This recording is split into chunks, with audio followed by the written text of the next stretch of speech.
à la Cantorade. Venez avec nous sur Radio Laser prendre de la hauteur et du recul sur les interrogations multiples que nous et vous nous posons toutes et tous. Critiquons, proposons, réfléchissons dans l'humour et le respect.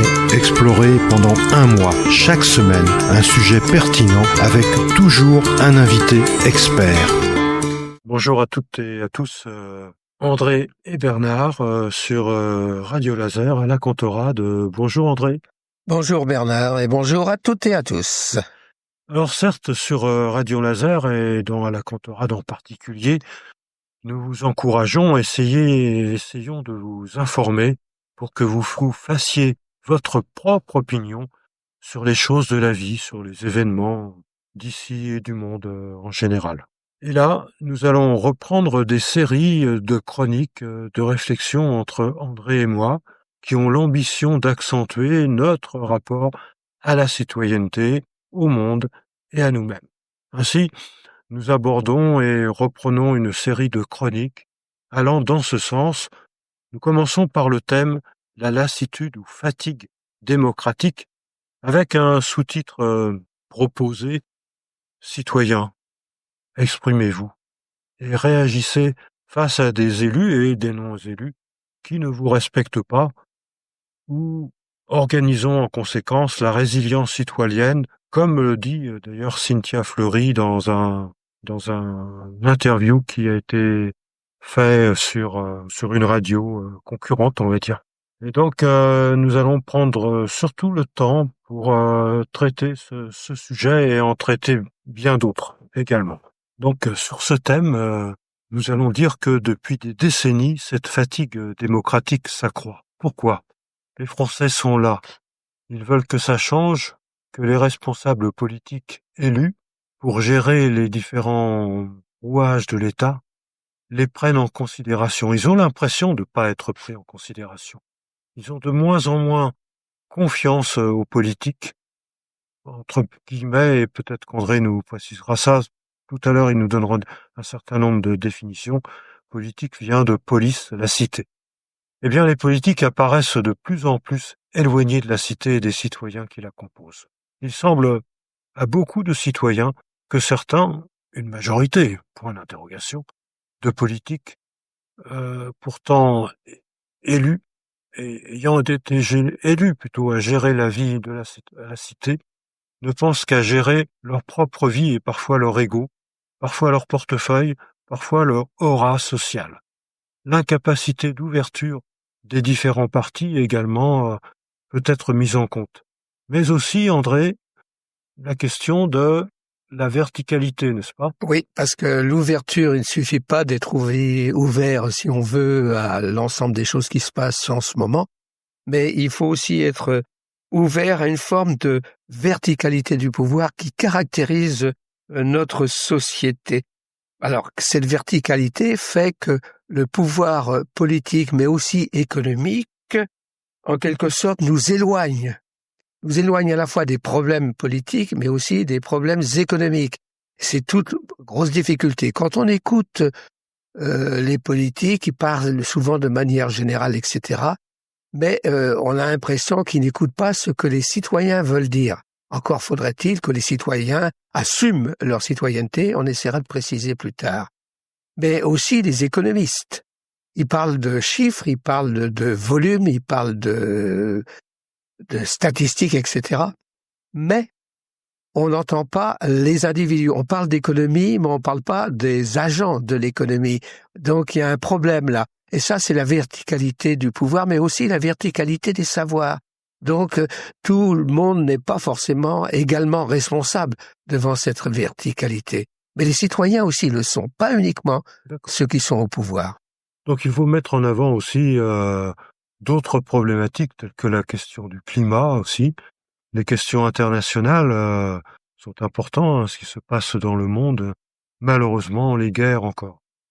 Pour certains citoyens également, la démocratie est en danger, car elle est bafouée, pour eux en tout cas, ils la considèrent ainsi, salie par certains politiques corrompus qui ne voient que leur propre intérêt. C'est valable en France, mais aussi ailleurs. On en parlera longuement au cours des chroniques qui vont suivre. Alors qu'un homme politique, un élu, devrait agir pour le bien commun, eh bien, parfois, il ne le fait pas. Mais aussi, il y a à prendre en compte l'appauvrissement de la citoyenneté, réduite à l'individualisme, voire à la religiosité. Mais cet appauvrissement de la citoyenneté n'est-il pas relié à tous ces problèmes que nous venons d'évoquer, André et moi? Alors, dans un premier temps, nous définirons quelques termes ou mots. Dans un deuxième temps, nous citerons un micro-trottoir. Et dans un troisième temps, donc probablement dans une troisième chronique aussi, nous analyserons ce micro-trottoir avec le point de vue d'une philosophe et d'un sociologue et d'autres écrivains. Et parallèlement, nous citerons de nombreux exemples dans encore une autre chronique, probablement aussi, nationaux mais aussi internationaux. Et moi, je vais passer maintenant la parole à André qui va nous donner un certain nombre de définitions qui sont essentielles pour savoir ce dont on parle, André, n'est-ce pas? Oui, parce que au fond, l'ère du temps nous oblige à regarder ce qu'on appelle cette lassitude démocratique. Mais on va essayer de préciser un petit peu les termes quand même. Parce que qu'est-ce qu'on entend par lassitude? Alors, faut faire attention à ce mot parce qu'il peut vouloir dire harassé, fatigué, épuisé. Mais il veut dire aussi qu'il y a une forme de lâcheté. La lassitude démocratique peut venir aussi de lâcheté. Lâcheté aussi bien de ceux qui gèrent. En quel sens lâcheté C'est-à-dire qu'on renonce à s'investir. Par exemple, des responsables politiques ou même économiques ne s'investissent pas dans, par exemple, l'agent de base, le citoyen, l'individu, etc. Même chose, les individus ne s'investissent pas face à leurs responsabilités en société parce qu'ils ont tendance à se replier sur eux-mêmes, tendance à se replier sur leur simple jouissance immédiate, et puis de faire un peu comme les autres, acheter ceci, acheter cela, sans regarder l'intérêt général. Donc, c'est l'intérêt général qui est lâché, et ça montre effectivement que nous sommes souvent lassés, mais souvent aussi un peu lâches. Donc ça, c'est pour le mot lassitude. Donc, ça veut dire que dans le sens contemporain, au fond, ça veut dire que on ne supporte plus l'effort de sortir de son individualisme, voire de son égoïsme. Oui, on sort de sa zone de confort, quoi. Et encore, zone de confort qui est relative. Oui, elle est toujours. Parce qu'elle est toujours, par comparaison, une zone de confort super. On a toujours les yeux qui regardent vers l'extérieur, mais au-dessus. On regarde jamais en dessous. C'est un peu ennuyeux, ça. Bon, le mot démocratique, même chose, pose problème. Dans la mesure... André, est-ce qu'on peut rappeler c'est quoi la démocratie? La démocratie est un terme qui nous vient du grec démos, qui signifie peuple, et de kratein, qui signifie commenter. Alors, simplement, ce mot a évolué. C'est vrai que dans l'Antiquité grecque, le pouvoir était entre les mains du peuple. Mais rappelons, cependant... Quel peuple? Voilà. Parce que faisait partie du peuple, alors dans le sens démocratique, ce qu'on appelait les citoyens. D'abord dans des petites cités, 10 000, 15 000 habitants, c'était pas des grosses cités, 20 000 habitants. Donc, les citoyens pouvaient se connaître un peu comme dans des petites bourgades, des petites villes chez nous. Donc, c'est beaucoup plus facile de communiquer pour échanger afin de prendre des décisions. Tandis que dans des sociétés comme les nôtres, où il y a des millions d'habitants, c'est extrêmement difficile. Donc voilà pourquoi, si vous voulez, la démocratie, c'est lorsque le peuple commande. Mais quel peuple? Le peuple de citoyens. Alors la question est de savoir qui est citoyen par exemple, au 19e siècle, on voit bien qu'aux États-Unis, il y a une partie de la population qui n'était pas citoyenne, c'était des esclaves ou des descendants d'esclaves. Chez nous, par exemple, les femmes n'avaient pas la capacité d'exprimer une citoyenneté, elles n'avaient pas le droit de vote avant 45, et encore l'application est venue après. Oui, après. Donc voilà, la démocratie, c'est donc un problème extrêmement complexe. Voilà pourquoi il faut peut-être quand même préciser.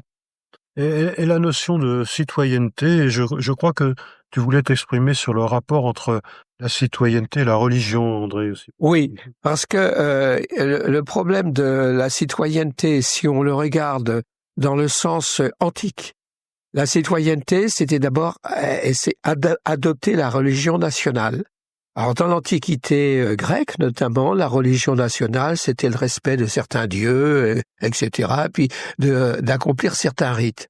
Mais dans la citoyenneté plus contemporaine qui est issue de la Révolution française, eh bien, le citoyen, c'est celui qui regarde l'intérêt général.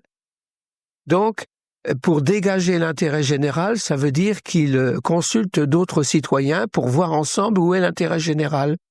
Parce que chaque citoyen, en tant que tel, isolé, ne peut pas toujours voir où est l'intérêt général. Ce qui fait que dans le monde contemporain, le citoyen est celui qui vise l'intérêt général. Mais quand on regarde à l'Assemblée nationale, notamment, et même chez nous, dans les discours de quartier ou discours de bistrot, ce qu'on regarde la plupart du temps, c'est son intérêt particulier. Et là encore, c'est même pas toujours son intérêt particulier, c'est l'intérêt qu'on croit particulier parce que sous-entendu dans les réseaux sociaux, on a entendu telle ou telle chose auquel on devrait faire, qu'on devrait faire et qu'on devrait croire.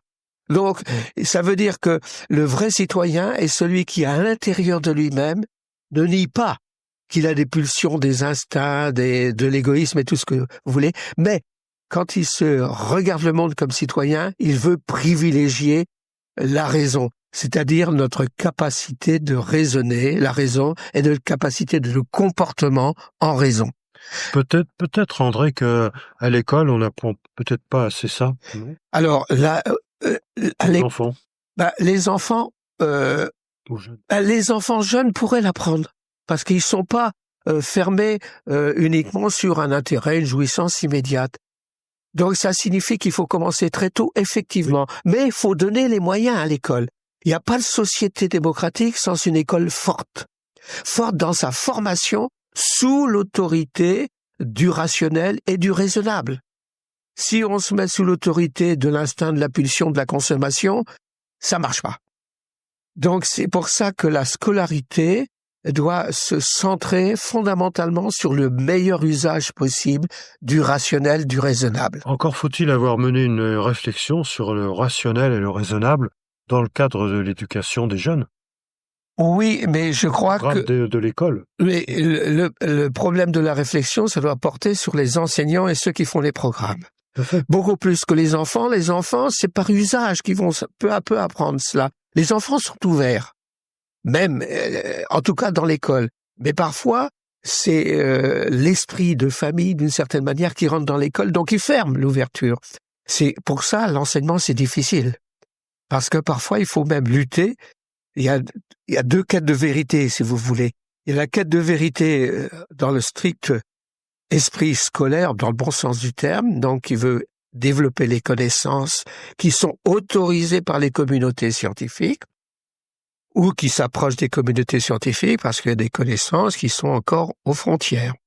Mais c'est accepter que les connaissances doivent progresser.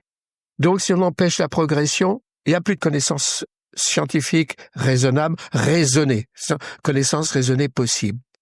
Donc, c'est lutter contre nos préjugés, développer la connaissance, parce que nos préjugés sont tenaces. Et ils nous viennent du fond des siècles, ils nous viennent aussi de la famille, ils nous viennent de Donc, c'est un problème difficile. Mais malgré tout, on constate une montée réelle de l'individualisme actuellement dans notre société. Ça, c'est un problème. Mais ça vient de la nuit des temps ou ça vient de l'évolution du contexte historique?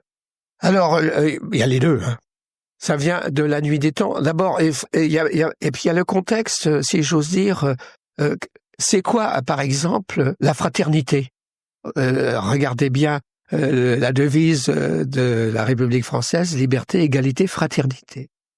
Alors, la fraternité, c'est l'idée que quelqu'un d'autre que moi faisons partie du même monde et nous sommes capables de recevoir ce monde et d'aborder ce monde avec le même esprit.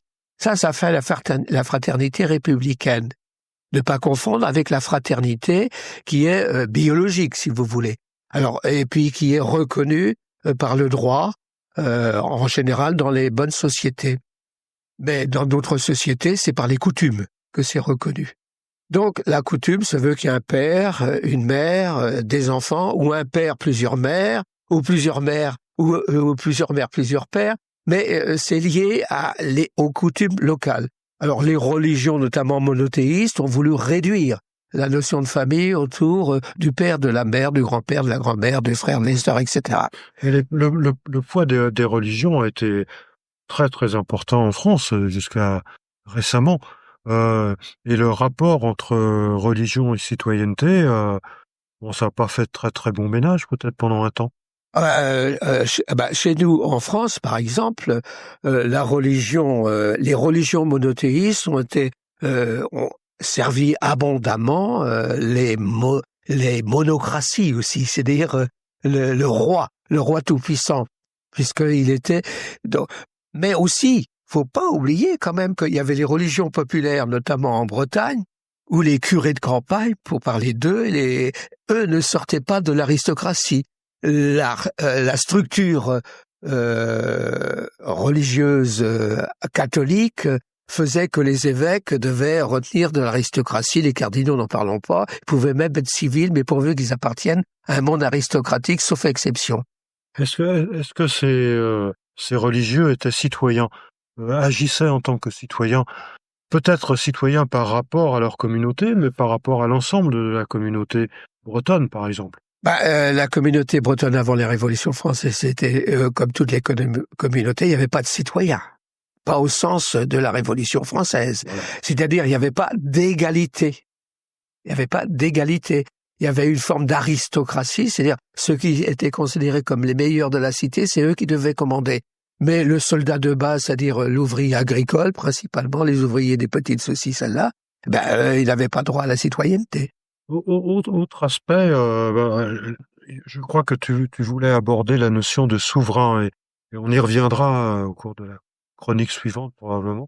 Cette notion de souverain, de quelqu'un qui agit finalement en tout puissant, eh bien comment on peut la définir, et on peut constater qu'elle existe encore actuellement. Le souverain, c'est celui qui a le pouvoir d'imposer sa loi. Alors dans la féodalité, celui qui avait le pouvoir d'imposer sa loi, c'était le roi. Le monarque, on va dire, on va pas dire roi, monarque. Monarque, ça veut dire que c'est un seul qui commande, tout simplement. Donc notre République actuelle a tendance à privilégier une forme de monarchie quand on regarde qui décide de quoi. Bon, enfin, peu importe. Ça remonte à la création de la Ve République, comme l'a conçu général de Gaulle, oui. Alors, le souverain, non, ça remonte avant. Le souverain, très longtemps dans l'Antiquité grecque, notamment, c'est celui qui avait le pouvoir de faire la loi, d'organiser la société selon des textes qui seront appelés des textes juridiques. Donc, ou des coutumes, mais ça a la même valeur. Donc, le souverain, c'est celui qui a la force de dire la loi. Ce que je voulais dire, André, c'est que la Constitution de la Ve République donne beaucoup de pouvoir au président de la République. Et quelque part, il a un semi-statut de souverain, non? Il y a l'usage aussi. Il y a ce que dit la Constitution et l'usage. Parce qu'avec certains articles de la Constitution, par exemple, le pouvoir de faire passer les choses par décret ou autre, de se dispenser du vote de l'Assemblée nationale. Hein. Ben oui, à l'article Donc, ça veut dire que tout simplement que cette Constitution favorise la possibilité d'une dérive monarchique. Ça, c'est certain. La preuve, en ce moment, on voit bien que la popularité, entre guillemets, du roi, du monarque, elle est très faible. Mais pourtant, il a la possibilité de fermer le pouvoir du Parlement. En disant qu'on va faire l'article que tu vas me dire. 49.3. Voilà, le 49.3, c'est une possibilité. Alors, c'est une possibilité qui devrait pouvoir avoir qu'un usage en cas de guerre. Comme ça se passe, par exemple... Oui, en cas d'urgence. En cas d'urgence absolue. L'urgence absolue, c'est la guerre. Est-ce qu'on a encore d'autres définitions à revoir, André, on a vu? Non, juste une petite qu'il faudrait peut-être réexaminer, c'est celle de nation. Parce qu'on parle souvent de la nation. Alors, on va prendre une petite définition extrêmement simple. On peut considérer, si on laisse le mot, on va laisser le mot parce que... Est-ce que la nation est similaire à la notion d'État? L'État Non. français, la nation Non. française. Non. Quelle est la différence? Alors, la différence de la nation, c'est ça désigne un ensemble d'individus.